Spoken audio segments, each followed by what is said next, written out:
सुनने का। अभी अगर तुम लोग अभी के अभी मेरे को पैसे नहीं दोगे तो मैं तुम लोगों को यहीं मारूंगा। एनसी दाखिल की है 506 धमकी देने के मामले में।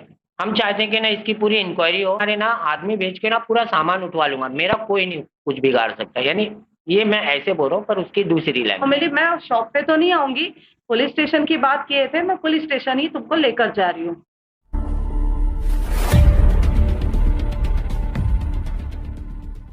जय हिंद दोस्तों, मैं हूं परवेश शेख। डोंगरी एक्सप्रेस की तरफ से बजाज फाइनेंस एक रिकवरी एजेंट द्वारा एक करंट ईएमआई ना भरने की वजह से रिकवरी एजेंट ने महिला पत्रकार को मारने पीटने की और घर से सामान ले जाने की धमकी शील टाइगर चौकी में एक महिला पत्रकार ने की है। उसी की सारी जानकारी आज हम इनसे लेंगे। हुसैन भाई, क्या मसला है आपका?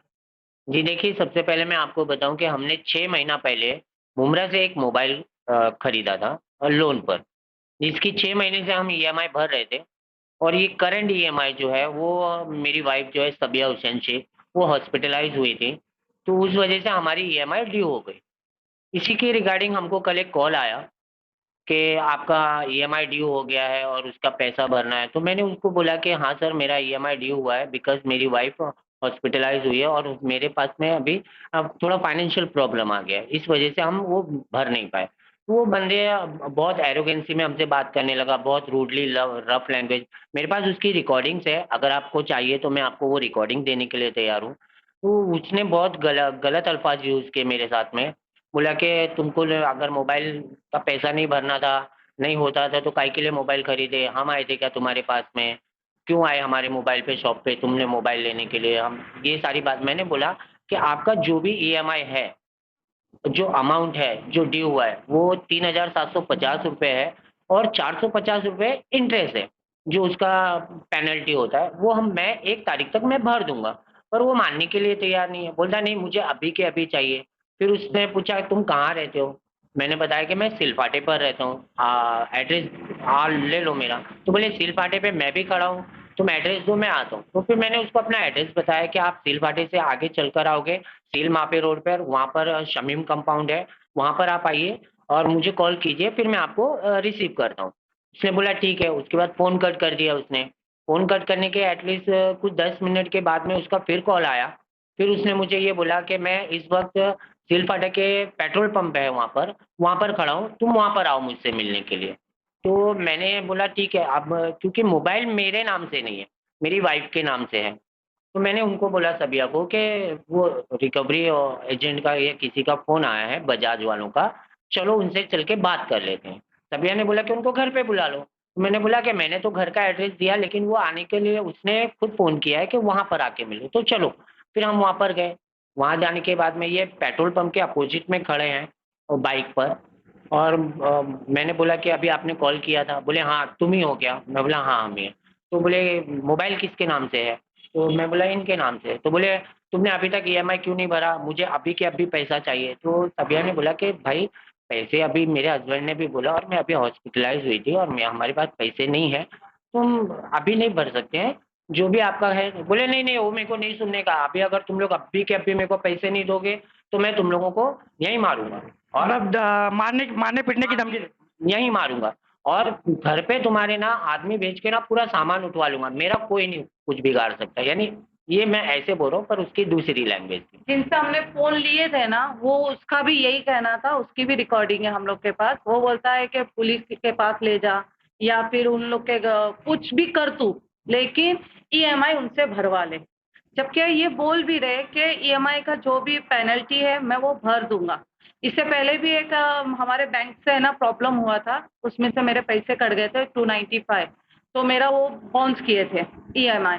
तो हम लोग गए थे, जिधर से हमने जो शॉप से मैंने ली थी मोबाइल, वो शॉप पे जाके हमने ताबड़तोड़ बात की कि ईएमआई बाउंस हो गया है, उसमें से मेरे बैंक ने पैसा काट लिया है। शॉप का नाम क्या है? शॉप का नाम क्या है? शॉप का नाम DG1 के बाजू में ही वो लग के शॉप है, मुमरा के हाँ। बीएनए। तो उनसे हमने बात किए तो तब उन्होंने हमसे अच्छे से बात किए थे कि आप है ना थाने में है, बजाज कंपनी का है उधर ऑफिस, वहाँ जाके आप पैसा भर दो। हम वहाँ गए, हमने वहाँ पे बात भी की है, तो उन लोगों ने बोले ठीक है मैडम, आपके बैंक से प्रॉब्लम हुआ था। उन्होंने हमसे 450 पेनल्टी भी हमारे लिए। तो हमने जो बाउंस हुआ था हमारा ईएमआई, उसका हमने पेनल्टी दिए, तो अब हमारे से एक ईएमआई नहीं भर पाया। हम मेरी तबीयत बहुत ज्यादा खराब थी, मैं हॉस्पिटल थी और मेरे पैसा उसमें खर्च हो गए। ये भी यही बोल रहे, ए तू चल, उसकी लैंग्वेज, ए तू चल, तो डायरेक्ट है ना मुमरा पुलिस चौकी चलेगा। तो मिली आप कैसी बात कर रहे हो? तो बोलता है नहीं नहीं ऐसा कर, तू पहले है ना जहां से जो शॉप से तूने फोन लिया है ना, तू पहले वहां पे चल। तो मैं उनको क्या बोली, नहीं भाई अब शॉप पे नहीं जाऊंगी, अब डायरेक्ट पुलिस स्टेशन जाएंगे। जैसे हमने गाड़ी ली है, वो लेफ्ट में गया और हम राइट में निकल गए। मैं उनको फोन कर रही हूँ, वो भी रिकॉर्डिंग है, मैं वो भी दूंगी। बोली सर आप यहाँ कहाँ गए हो? तो बोले क्यों, मुमरा जाने का है। तो मेरी मैं शॉप पे तो नहीं आऊंगी, पुलिस स्टेशन की बात किए थे, मैं पुलिस स्टेशन ही तुमको लेकर जा रही हूँ। तो बोले नहीं मुमरा चौकी में। मैं बोली एक मिनट, मेरे एरिया में आए हो, मेरे इलाके में टाइगर चौकी लगता है। तो जो भी हो रहा है, जो भी मेरे साथ जो धमकी दे रहे हैं, आप कुछ भी बोल रहे हो, वो मेरे सील टाइगर के हाथ में, हाँ उसमें हो रहा है। तो मैं सील टाइगर पुलिस स्टेशन ही जा रही हूँ, आपको अगर आना हो तो आ जाओ। उसके बाद मैं वहां जाके 10 मिनट में अपना, एक जन का एफआईआर हो रहा था, तो मुझे 10 मिनट होके बाद में एक हवलदार आए, बोले क्या हुआ मैडम, ये ऐसी ऐसी बात हो गई है। तो उन्होंने बोले आप नंबर दो। तो उन्होंने नंबर लिए, फोन पहले बिजी बिजी है, बाद में स्विच ऑफ हो गया। तो बोले ये क्यों ऐसा कर रहे हो? मेरी हमें हमें यही समझ में नहीं आ रहा है सर, हमने ईएमआई हमारा बॉन्ड हुआ है एक ही, ये तो ऐसा हो रहा है जैसे कि हमने कुछ कर दिए इन लोगों के साथ, वो तो हमें जान से मारने के पीछे पड़ गया ऐसा लग रहा है। और इतना हमको एटीट्यूड, इतना उल्टी सीधी बात कर रहे हैं कि हमारे समझ में नहीं आ रहा है। तो बोले ठीक है आप क्या करना चाहते हैं? मेरी मुझे केस करना है।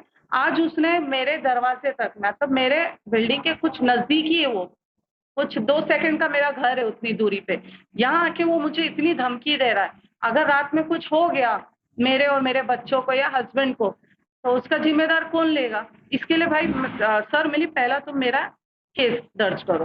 केस दर्ज करने के वक्त भी पुलिस वाले कंटिन्यू फोन कर रहे थे टाइगर चौकी से, लेकिन उनका फोन नहीं उठा। जब आपने ट्विटर पे एक एनसी कॉपी ट्वीट की थी, तो मैंने भी उस रिकवरी एजेंट से बात करने की कोशिश की थी।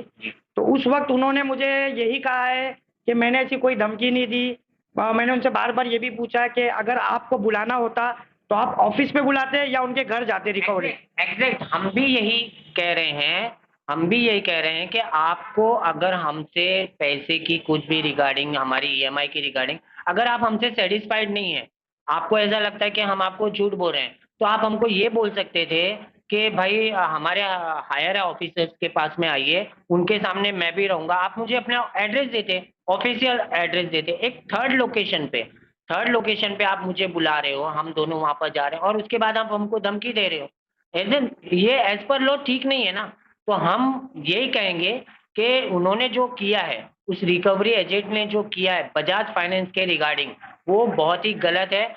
हम अब इसके लिए ना, इसको हम ये चाहते हैं कि अभी उसके खिलाफ हमने एक एनसी दाखिल की है 506 धमकी देने के मामले में। हम चाहते हैं कि ना इसकी पूरी इंक्वायरी हो और उस रिकवरी एजेंट ने जिसने हमको धमकी दी है, मेरी वाइफ को मारने की धमकी दी है, बच्चों को मारने की धमकी दी है, उसके ऊपर एकदम सख्त से सख्त कार्रवाई होना चाहिए, एक्शन होना चाहिए। उनका ये कहना भी है कि मतलब जो थर्ड प्लेस जहाँ पे आपको बुलाया गया था, वो आप अपनी मर्जी से खुद आए थे, उन्होंने नहीं बुलाया था। नहीं नहीं, मेरे पास में इसकी रिकॉर्डिंग है। हाँ? मेरे पास में उसकी रिकॉर्डिंग है। मैं आपको अभी भी, मैंने उसको आपको पहले भी ये कहा कि मैं उसकी और मेरी और डीलर की, हम तीनों की जो बात हुई है, उसमें किसने क्या वर्ड यूज किया है, वो एज इट इज मैं आपको देने के लिए तैयार हूँ। आप उसमें सुन सकते हैं कि मैंने रिकवरी एजेंट को अपने घर के लोकेशन का एड्रेस देने के बाद फोन उसने कट कर दिया।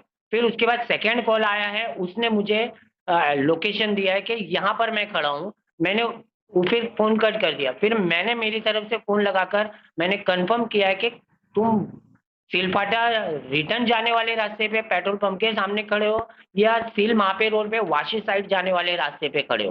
तो उसने मुझे बोला कि मैं वाशी साइड जाने वाले रास्ते पे खड़ा हूँ। ब्लू कलर की मेरी कौन सी गाड़ी पता है, बाइक की। एक बाइक बताया, उसका नाम मुझे याद नहीं आ रहा है, वो रिकॉर्डिंग में है, मैं आपको रिकॉर्डिंग देता हूँ, आप एज इट इज वो रिकॉर्डिंग चलाइए और उसने जो आपको बोला है और हमने जो बोला है, आप उसको खुद जस्टिफाई कीजिए कि वो कितना सच बोल रहा है और हम कितना सच बोल रहे हैं। तो ये जो बजाज फाइनेंस वाले जो रिकवरी एजेंट है, जो इस तरह से करंट ईएमआई, ये सिर्फ करंट ईएमआई की बात हो रही है, ना कि 3-4 ईएमआई पेंडिंग हो उसकी बात हो रही है। सिर्फ करंट ईएमआई ना भरने की वजह से क्या बजाज फाइनेंस वाले इस तरह के गुंडे भेज सकते हैं? ये बजाज फाइनेंस वालों से हमें जवाब चाहिए।